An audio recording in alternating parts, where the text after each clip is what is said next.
Man, it first starts with just a whole lot of trust and like going back to those clear expectations, right? So, here are the goals for whatever we're doing with this training. Um, I'm very much let's be process focused and not be outcome focused. A lot of people think about the end state, but when you really focus on the processes, you can really clean up what it is that you're doing, and then you get to a really successful end state because of really tight processes. So we try to root things out as we're doing them and focus on that and not getting super caught up on what's happening at the end.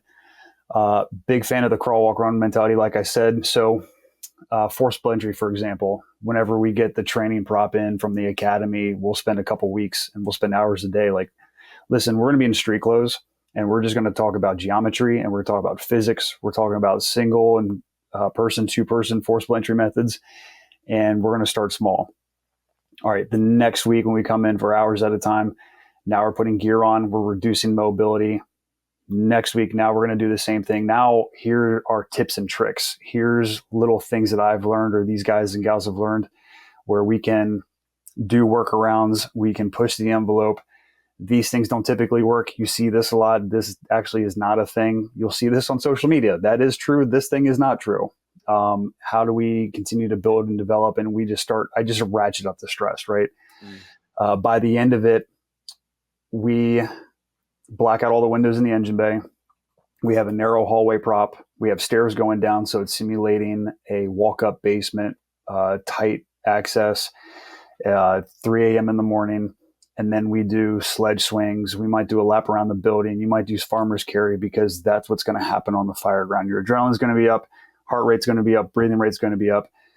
And then I make people go through two-person and single-person, inward and outward, and it's 100% success rate.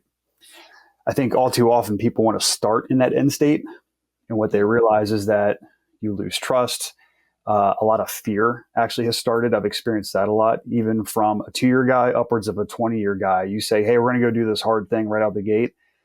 You lose people and they get scared because of maybe another officer was trying to do something and flex on them. Or maybe they thought that they already had the skills and really they didn't. So if everybody starts at the same page, step one, and we build up together, we build trust, we create more awareness. We learn other people's roles within that community. So then it's really easy for somebody else to step up if somebody else is off.